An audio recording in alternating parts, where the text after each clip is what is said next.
തിരുവനന്തപുരത്ത് പാലോട് ഇന്ദുജയുടെ മരണം ഭർതൃവീട്ടിൽ കൊല്ലപ്പെട്ടതാണോ അതോ ആത്മഹത്യയാണോ എന്നൊക്കെയുള്ള സംശയങ്ങളുണ്ടായിരുന്നു. എന്തായാലും പോലീസ് അത് ആത്മഹത്യ തന്നെയാണെന്ന് സ്ഥിരീകരിച്ചിട്ടുണ്ട്. പക്ഷേ അതിനിടയിൽ സംഭവിച്ചത് ഇതിൻ്റെ പിന്നിൽ, അതായത് ഈ ഒരു വിഷയത്തിൻ്റെ പിന്നിൽ യഥാർത്ഥത്തിൽ ആത്മഹത്യയാണെങ്കിൽ പോലും അതൊരു കൊലപാതകമാണ് എന്ന് പറയേണ്ട രീതിയിലേക്ക് എത്തിയിരിക്കുന്നു. ദുരഭിമാന കൊല എന്ന് തന്നെ പറയാം.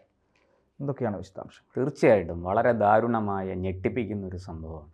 ദുരഭിമാന കൊലയാണ് പാലോട് നടന്നത്.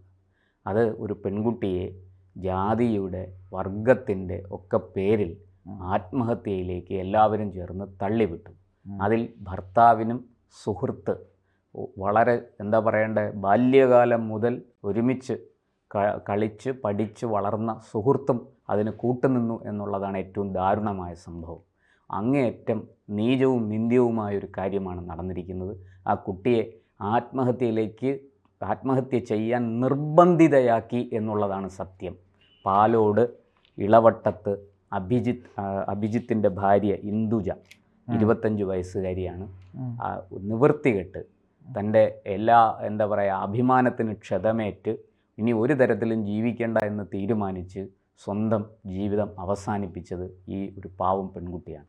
അതിലേക്ക് നയിച്ച സംഭവങ്ങൾ ഞാൻ വിശദീകരിക്കാം. വളരെ ദാരുണമായ കാര്യങ്ങളാണ് നടന്നത്. ഈ അഭിജിത്ത് 4 മാസം മുമ്പാണ് ഇന്ദുജയെ വിവാഹം കഴിക്കുന്നതെന്ന് അറിയാമല്ലോ. വീട്ടിൽ നിന്ന് വിളിച്ചിറക്കി കൊണ്ടുവരികയായിരുന്നു. ഈ പെൺകുട്ടിയുടെ വീട്ടുകാർക്ക് വലിയ താല്പര്യമില്ലായിരുന്നു. ഈ പെൺകുട്ടി പട്ടികവർഗ ഷെഡ്യൂൾഡ് ട്രൈബാണ്. ഈ ആദിവാസി വനവിഭാഗം എന്നൊക്കെ പറയുന്ന അതിൽപ്പെട്ട ഒരാളാണ്. ഈ പയ്യൻ പട്ടിക ജാതിക്കാരനാണ്. ഈ ഭർത്താവ് അയാളും പാലോട് തന്നെയാണ് താമസിക്കുന്നത്. ഇവരുടെ കൂട്ടുകാരൻ അജാസ്, ഈ 2 പേരുടെയും സുഹൃത്താണ് അജാസ്. ഈ പട്ടികജാതിക്കാരനായ അഭിജിത്ത് ഇന്ദുജയെ, പട്ടികവർഗക്കാരിയായ ഇന്ദുജയെ വിവാഹം കഴിക്കുന്നതിനോട് അഭിജിത്തിൻ്റെ വീട്ടുകാർക്കെല്ലാം കടുത്ത എതിർപ്പായിരുന്നു. അവരിതിനെ അനുവദിച്ചില്ല. ഈ പെൺകുട്ടിയുടെ വീട്ടുകാരും സ്വാഭാവികമായിട്ട് ഇതിനെ അനുകൂലിച്ചില്ല. ഈ പയ്യൻ വീട്ടിൽ വന്ന് ഈ പെൺകുട്ടിയെ 4 മാസം മുമ്പ് ബലമായിട്ട് വിളിച്ചിറക്കി കൊണ്ടുപോവുകയും എന്നിട്ട് ആ സമയം ഈ കുട്ടി തിരുവനന്തപുരത്ത് ഒരു സ്വകാര്യ നഴ്സിംഗ് ഹോമിലെ ലാബിൽ ജോലി ചെയ്യുകയായിരുന്നു. അങ്ങനെ ആ വിളിച്ചിറക്കി കൊണ്ടുപോയ വിവരം ഈ കൂടെ ജോലി ചെയ്യുന്ന സഹപ്രവർത്തകരാണ് ഈ പെൺകുട്ടിയുടെ വീട്ടുകാരെ അറിയിക്കുന്നത്. അവർ പരാതിപ്പെട്ടു. പോലീസ് 2 പേരെയും വിളിപ്പിച്ചു. വട്ടപ്പാറ സ്റ്റേഷനിൽ വെച്ച് ഇത് രമ്യമായിട്ട് പരിഹരിച്ചു. തുടർന്ന് അവർ അവിടെയുള്ളൊരു ക്ഷേത്രത്തിൽ പോയി വിവാഹം കഴിച്ചു. പക്ഷെ ക്ഷേത്രത്തിൽ വെച്ചുള്ള വിവാഹമേ നടന്നിട്ടുള്ളൂ. ഇത് രജിസ്റ്റർ ചെയ്തിട്ടില്ല. നിയമപരമായി ഇത് രജിസ്റ്റർ ഓഫീസിലോ മറ്റോ രജിസ്റ്റർ ചെയ്യേണ്ടതാണ്. തദ്ദേശ സ്ഥാപനങ്ങളിലോ എവിടെയെങ്കിലും രജിസ്റ്റർ ചെയ്യേണ്ടതാണ്. അങ്ങനെ രജിസ്റ്റർ ചെയ്തിട്ടില്ല. അപ്പോൾ 4 മാസം കൊണ്ട് ഇവർ ഭാര്യ ഭർത്താക്കന്മാരായിട്ട് ഈ പയ്യൻ്റെ വീട്ടിൽ, ഭർത്താവിൻ്റെ വീട്ടിൽ കഴിയുകയാണ്. പക്ഷെ അവിടെ ഈ പറഞ്ഞതുപോലെ ഈ പെൺകുട്ടിയുമായിട്ട് വന്നു കയറിയപ്പോൾ മുതൽ ആ വീട്ടിൽ ഈ കുട്ടി ജാതീയമായ എന്താ പറയേണ്ട പീഡനം അനുഭവിക്കുകയാണ്. പട്ടികവർഗക്കാരിയാണ്. പട്ടികജാതിക്കാരനായ മകൻ വിവാഹം കഴിച്ചതിൽ രക്ഷിതാക്കൾക്കും ഒക്കെ കടുത്ത അതൃപ്തി ഉണ്ടായിരുന്നു. അത് വലിയ തോതിൽ അതങ്ങനെ മുന്നോട്ട് പോയി. അപ്പോൾ ഇതിനിടയ്ക്ക് ഈ പെൺകുട്ടി 2 ആഴ്ച മുമ്പ് വീട്ടിൽ വന്നിരുന്നു. അച്ഛനെയും അമ്മയും കണ്ടു. അപ്പോൾ കവിളത്ത് ഒരു മുറിവുണ്ടായിരുന്നു. ഇതെങ്ങനെ സംഭവിച്ചു എന്ന് ചോദിച്ചപ്പോൾ ബസ്സിൽ യാത്ര ചെയ്തപ്പോൾ ഇടിച്ചതാണെന്നാണ് പറഞ്ഞത്. പക്ഷേ ഇത് മർദ്ദനത്തിൽ ഉണ്ടായതാണ് എന്ന് തിരിച്ചറിഞ്ഞു. ഇപ്പോൾ പോലീസ് അതൊക്കെ അന്വേഷിച്ചു. അതിനെക്കുറിച്ച് ചോദ്യം ചെയ്യാൻ അഭിജിത്തിനെ വിളിച്ചപ്പോൾ അഭിജിത്ത് പറഞ്ഞത് അത് ഞാനല്ല, സുഹൃത്ത് അജാസാണ് 2 ദിവസം മുമ്പ് കാറിനുള്ളിൽ വെച്ച് മർദ്ദിച്ചത്. ഇത് പിന്നെ ഈ പെൺകുട്ടിയെ ഈ അജാസ് എന്തിനു മർദ്ദിക്കണം? ഈ ചോദ്യത്തിന് ഉത്തരമാണ് പോലീസ് ഇപ്പോൾ പറയുന്നത്. ഈ ഭർത്താവും ഈ സുഹൃത്തും ചേർന്ന് വളരെ കൃത്രിമമായിട്ടൊരു നാടകം ഉണ്ടാക്കി കളിച്ച് ഈ പെൺകുട്ടിയെ ആത്മഹത്യയിലേക്ക് നയിച്ചു, തള്ളിവിട്ടു എന്നാണ് പോലീസ് പറയുന്നത്. നമ്മൾ ഇന്നലെ കൃത്യമായി പറഞ്ഞു. തീർച്ചയായിട്ടും നമ്മളിത് ഇന്നലെയും ചർച്ച ചെയ്തതാണ്. ഈ എന്താ പറയേണ്ടത്, ഒരു വളരെ ആസൂത്രിതമായൊരു പദ്ധതി തയ്യാറാക്കി ഈ ഭർത്താവും സുഹൃത്തും കൂടി ഈ പെൺകുട്ടിയെ അതിന് വിധേയമാക്കി, ആത്മഹത്യയ്ക്ക് വിധേയമാക്കി. ഈ അജാസ് കാറിനുള്ളിൽ വെച്ച് ഈ പെൺകുട്ടിയെ തല്ലി. അത് പിന്നെ ഭർത്താവ് നോക്കിക്കൊണ്ട് നോക്കൂ, ഏതെങ്കിലും ഒരു ഭർത്താവ് സ്വന്തം ഭാര്യയെ മറ്റൊരുത്തൻ തല്ലുന്നത് നോക്കിക്കൊണ്ട് നിൽക്കുമോ? എത്ര നിന്ദ്യവും നീചവുമായ കാര്യമാണ്, മ്ലേച്ഛമായൊരു കാര്യമാണ് അല്ലേ? അയാളത് നോക്കി, ആ ചെറുപ്പക്കാരൻ, അതാണ് പറയേണ്ടത്, വളരെ ചെറുപ്പമാണ്. ഏതെങ്കിലും ഒരു ചെറുപ്പക്കാരൻ അത് ചെയ്യുമോ? ഇല്ല. അപ്പോൾ അവനത് കയ്യും കെട്ടി നോക്കി നിന്നു. എന്നിട്ട് പോലീസ് പറയുന്നത് ഇവർ തമ്മിലുള്ള ചാറ്റുകളും ഈ ഫോൺ അയച്ചിരിക്കുന്ന വോയിസ് മെസ്സേജുകളും ഒക്കെ ഉണ്ട്. ഇതെല്ലാം ഡിലീറ്റ് ചെയ്തിട്ടാണ് ഫോൺ പോലീസിൻ്റെ കയ്യിൽ പരിശോധനയ്ക്ക് കൊടുത്തത്.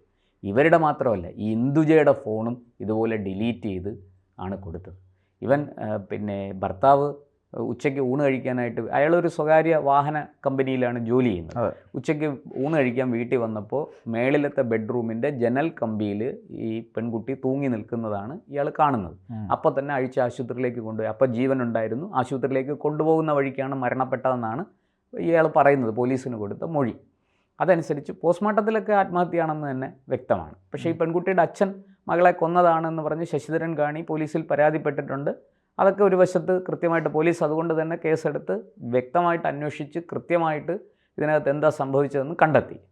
അപ്പോൾ ഈ പെൺകുട്ടി ഇങ്ങനെ തൂങ്ങിക്കിടക്കുന്നത് കണ്ടു, ഞാൻ ആശുപത്രിയിലേക്ക് കൊണ്ടുപോയി എന്നാണ് ഭർത്താവ് കൊടുത്തിരിക്കുന്ന മൊഴി. അതിനുശേഷം പോലീസ് ഫോൺ ഹാജരാക്കാൻ പറഞ്ഞു. ഈ ഫോൺ ഹാജരാക്കിയപ്പോഴാണ് ഇതെല്ലാം ഡിലീറ്റ് ചെയ്തിരിക്കുന്നു. ഇന്ദുജയുടെ ഫോണ്, ഈ ഭർത്താവിൻ്റെ ഫോണ്, ഈ സുഹൃത്ത് അജാസിൻ്റെ ഫോൺ. അത് ഈ ചോദ്യം ചെയ്തപ്പോൾ അജാസ് മർദ്ദിച്ച കാര്യമൊക്കെ ഇയാൾ പറഞ്ഞു. അങ്ങനെ അജാസിനെ വിളിപ്പിച്ചു. അജാസും വന്നപ്പോൾ ഫോണെല്ലാം ഡിലീറ്റ് ചെയ്ത് എല്ലാം ഫോർമാറ്റ് ചെയ്ത് കൃത്യമായിട്ട് ഒരു തെളിവും അവശേഷിപ്പിക്കാത്ത വിധത്തിലാണ് കൊടുത്തത്. അതൊക്കെ പോലീസ് തിരിച്ചു പിടിക്കും, അത് വേറെ കാര്യം. പക്ഷേ ഇത് വളരെ ആസൂത്രിതമാണെന്നുള്ള കാര്യം അതിൽ നിന്ന് തന്നെ വ്യക്തമല്ലേ. ഈ ഭർത്താവും ഈ കൂട്ടുകാരനും കൂടെ ചേർന്ന് ഇത് ഭർത്താവ് പറയുന്ന ഭർത്താവിൻ്റെ വാക്കുകൾ കേട്ടാൽ നമുക്ക് മനസ്സിലാകുന്ന കാര്യം ഈ പെൺകുട്ടി ഇവൻ്റെയും കൂടി കാമുകിയായിരുന്നു എന്നാണ്, അജാസിൻ്റെ. ഇവർ 2 വർഷമായിട്ട് പ്രേമത്തിലാണ്, ഈ ഇന്ദുജയും ഈ ഭർത്താവുമായിട്ട്. 2 വർഷത്തെ പ്രണയത്തിനൊടുവിലാണ് ഈ വിവാഹം നടന്നിരിക്കുന്നത്, 4 മാസം മുമ്പ്. പ്രണയത്തോടടുപ്പിച്ച ബന്ധം തന്നെ ഇന്ദുജയ്ക്ക് അജാസിനോട് ഉണ്ടായിരുന്നു എന്നാണ് ചാറ്റുകൾ തെളിയിക്കുന്നതെന്നാണ് ഇപ്പോൾ പറയുന്നത്. അജാസ് ഇവളുടെ ബെസ്റ്റിയാണ്, ഇന്ദുജയുടെ ബെസ്റ്റിയാണ്, ബെസ്റ്റ് ഫ്രണ്ടാണ്. അപ്പോൾ അവർ തമ്മിൽ വളരെ സ്വതന്ത്രമായിട്ടൊക്കെ ഇടപഴകി. ഇപ്പോഴത്തെ കാലം അങ്ങനെയാണ്, പുതിയ തലമുറ ഈ ആണിനും പെണ്ണിനും ബെസ്റ്റികളുണ്ട്, ബെസ്റ്റ് ഫ്രണ്ട്സ്. നമ്മൾ പണ്ട് പറയാറുണ്ട് ചങ്കാണ്, അവനെൻ്റെ ചങ്കാണ്, അവനെൻ്റെ ആത്മസുഹൃത്താണ് എന്നൊക്കെ നമ്മൾ പറയാറുണ്ട്. ഇപ്പോൾ അതിന് പുതിയൊരു വാക്ക്, ഒരു ഭാഷ്യം ഉണ്ടായിരിക്കുന്നു എന്നേ ഉള്ളൂ. ബെസ്റ്റി പുതിയൊരു പ്രയോഗമാണത്. അതിൽ വലിയ കാര്യമൊന്നുമില്ല. അത് ഈ പറഞ്ഞ പോലെ ബെസ്റ്റിയെ കാമുകനായിട്ടും ഒക്കെ തെറ്റിദ്ധരിക്കാറുണ്ട് ആൾക്കാർ. ഇപ്പോൾ അത് പുതിയ തലമുറയുടെ ഒരു സവിശേഷതയാണ്, അതിനെ കുറ്റമൊന്നും പെടുത്തിയിട്ട് കാര്യമില്ല. ഇവിടെ ഇതെല്ലാം ഡിലീറ്റ് ചെയ്തിട്ട് കൊടുത്തിരിക്കുന്നു. പോലീസിന് അപ്പോഴാണത് കൂടുതൽ സംശയമായത്. അങ്ങനെ ഇവരെ കൃത്യമായിട്ട് ശാസ്ത്രീയമായ രീതിയിൽ ചോദ്യം ചെയ്തപ്പോൾ സംഗതി മനസ്സിലായി. ഇത് ഇവൻ്റെ വീട്ടുകാരുടെ നമ്മൾ നേരത്തെ പറഞ്ഞ ജാതീയമായ പ്രശ്നങ്ങളാണ് ഇവരെ ഈ നാടകം കളിക്കാൻ പ്രേരിപ്പിച്ചത്. ഇവർ രണ്ടുപേരും കൂടി ഈ പെൺകുട്ടിയെ മാനസികമായി കടുത്ത പീഡനത്തിന് വിധേയമാക്കി നിവൃത്തിയില്ലാതെ വന്നപ്പോൾ ആ കുട്ടി കെട്ടിത്തൂങ്ങി മരിച്ചു. ഇതാണ് സത്യം. ഇത് പോലീസ് ഇപ്പോൾ കൃത്യമായിട്ട് അന്വേഷിച്ച് തെളിവ് സഹിതം ഇതിൻ്റെ മറ്റു കാര്യങ്ങളെല്ലാം അവർക്ക് ഇതൊക്കെ നോക്കുമല്ലോ. ഇനിയിപ്പോൾ ഇതൊക്കെ എടുക്കാൻ പറ്റും. ഈ ഫോണിൽ നിന്ന് മാച്ച് കളഞ്ഞ സാധനങ്ങളൊക്കെ തിരിച്ചെടുക്കാനുള്ള വിദ്യ ഇന്ന് ലഭ്യമാണ്. അത് പോലീസിൻ്റെ സൈബർ സെല്ല് തീർച്ചയായിട്ടും അത് തിരിച്ചെടുക്കും. എന്തായാലും രണ്ടുപേരും അറസ്റ്റിലായിട്ടുണ്ട്. ഈ ഭർത്താവിനെതിരെ ഗാർഹിക പീഡന കുറ്റം, ആത്മഹത്യാ പ്രേരണ കുറ്റം, ഇതൊക്കെയാണ് ചുമത്തിയിരിക്കുന്നത്. ഈ അജാസിനെതിരെ ഈ പറഞ്ഞതുപോലെ ഈ പെൺകുട്ടിയെ ഉപദ്രവിക്കുക, അതിനെ അടിക്കുക തുടങ്ങിയ കുറ്റങ്ങൾ കൂടാതെ SC/ST അട്രോസിറ്റീസ്, അതായത് പട്ടികജാതി പട്ടികവർഗ പീഡന നിരോധന നിയമം, ഇതും കൂടെ ചേർത്തിട്ടുണ്ട്. രണ്ടുപേർക്കും ജാമ്യം കിട്ടാത്ത വകുപ്പാണ്. ഒരുപാട് നാൾ എണ്ണാം. അത്ര പെട്ടെന്നൊന്നും പുറത്തിറങ്ങാൻ പറ്റില്ല. ഒരു പാവം പെൺകുട്ടിയെ ജാതിയുടെ പേരിൽ, ദുരഭിമാനത്തിൻ്റെ പേരിൽ തീർച്ചയായിട്ടും വലിയ കളങ്കമാണ് കേരളത്തിൻ്റെ സംസ്കാരത്തിന്, കേരളത്തിൻ്റെ ചരിത്രത്തിലേറ്റിരിക്കുന്നത്.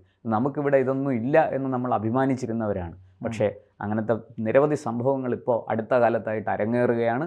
ഇത് വലിയ തോതിൽ ഇത് ചിന്തിക്കേണ്ട വിഷയമാണ്.